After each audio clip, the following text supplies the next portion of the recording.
Hello, friends. Welcome back, fellow artists, beginners, intermediary, experts, you name it. Welcome back to another Paint with me. If you're new, hello. My name is Adero, artist, scientist, business owner, mother, many hats here, and we embrace all. So I got these new Paul Rubens watercolor pencils, and I'm sure as you can see, I swatched all the colors so I can see what they look like. And let me tell you, they're amazing. I love them. I love how pigmented they are. And these are my watercolor brush, my water brush pens, Mr. Pens. I love them. They have like the perfect point and control. So instead of using actual brushes, my first instinct is to grab these if I'm doing watercolors. So you know, that's like a little mustache. But yes, so these are the pens that I use, and they come in varying sizes, and they're very inexpensive. I got them on Amazon, I think probably $20, maybe less, and they work amazing. I use them with my paint pellets, when my cake style watercolors. There's the koi one that I normally use, and I use them with this one as well. So I'm testing out these. Oh, how you use it, you can see I just squeeze out some water, and you can activate the paint, and you know, do it how you want it to do, and add how many colors or less color you want. So the water is in the barrel itself, and you can refill, empty as you see fit. And yeah, so they come in these. I even have a big brush, so I use these brushes often. You know, when I'm doing my watercolor paintings, that's what they look like. But these Rubens, I'm gonna do a few doodles with them, and you're gonna, as my camera kind of like, you know, I use my phone for my camera because I don't have an independent video camera yet. Keyword yet. I plan to get one at, you know, when they have their fancy Black Friday sales. Probably get it discounted then. But for now, I use my phone, and between navigating space and, you know, time, and even remembering to do so, or battery died for some reason, then, you know, I couldn't show a full, you know, the full process of doing both of these paintings you're going to see. So you're going to see two full sketches that I did. So here I'm trying them out this one way, which is to use them to sketch out the details I want, and then to try to activate the color with it. So with this one, when I first started doing this first sketch, I was a bit skeptical, like I wasn't feeling it, and then I activated it with the water and the shading and stuff, and I was just not happy with it. And I was doubtful if it was either the way I put the color on, or was it the actual pencils, or was it, you know, the paper itself. And when you see me do the second sketch with the same watercolors, it was definitely the paper that was the problem. So I did not like the paper for this. It was cheap. Not gonna lie, I got it at the dollar store, and you know, just to try it out to see what it was, and I don't like it. I might use it for acrylic instead. Even it says watercolor paper, but I might either use it for acrylic or gouache. But it didn't. The pigments didn't sit well on the paper, and it didn't absorb. I was able to manipulate it as good as I would like with my other watercolor books. So the square one that I have, the gray, the teal, the blue gray book that I have, that one, the paper is way better on this one. I can't remember the brand of it. It's some brand. I got this a while back, but the paper, I'm going to show you the difference with the paper in the video, and it's so much better than the cheaper one that I got at the Dollar Tree.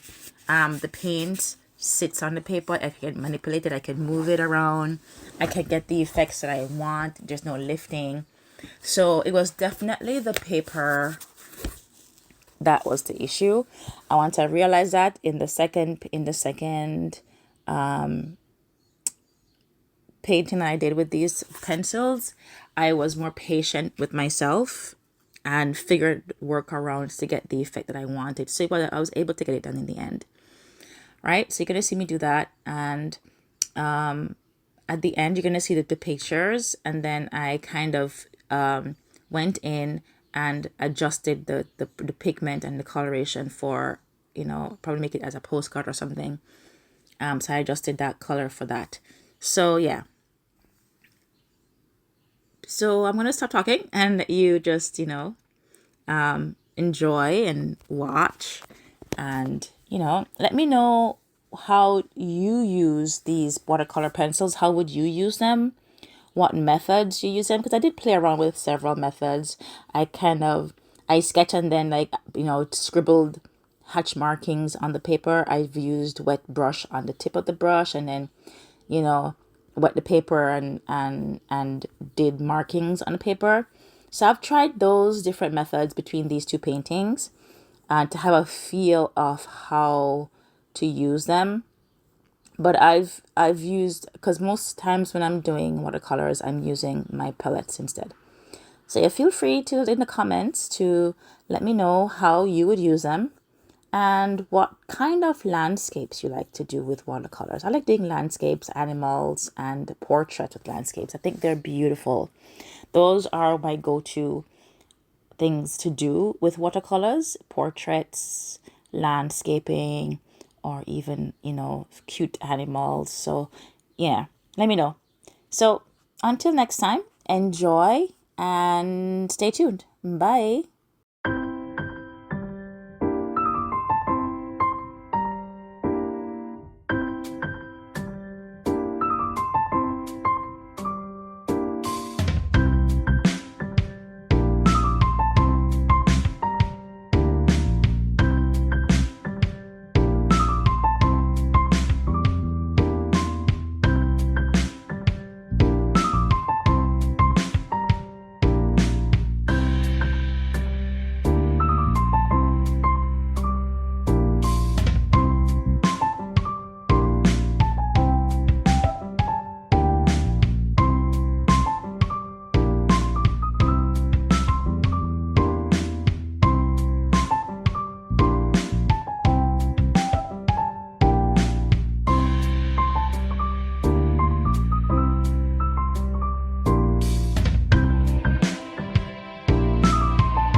This is the book that I got at Dollar Tree. That's the final painting of the thing. So yeah, I didn't like how it turned out.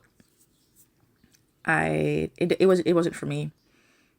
But it was a paper. It was lifting off. It wouldn't sit how I want it to sit. It was pooling and doing all these things. So I wasn't really a big fan. But yeah, that's what the finished product looks like. And I might do it over again, the same composition on the different paper, the better paper, and see how it turned out if I like it then. But yeah, there it is.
Here you can see the hatching pattern of the paper. It's very thick.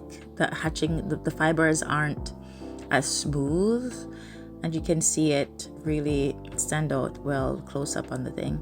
And that's the second painting.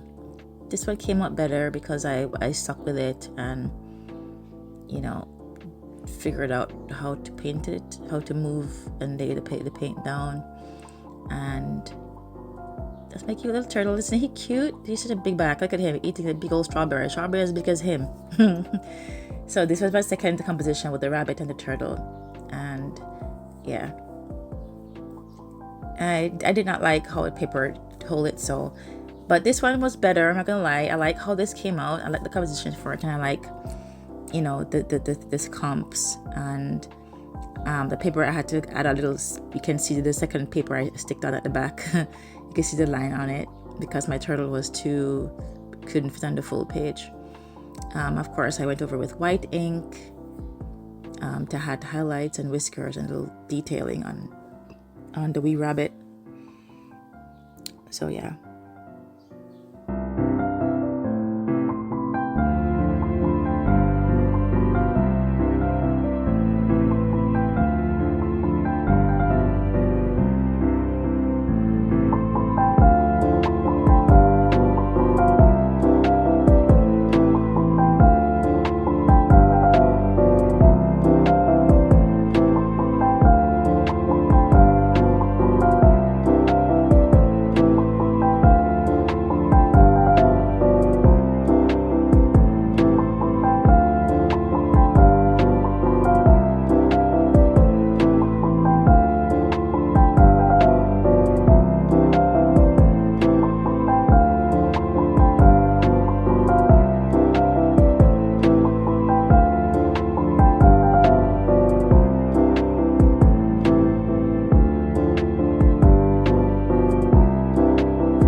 Hello.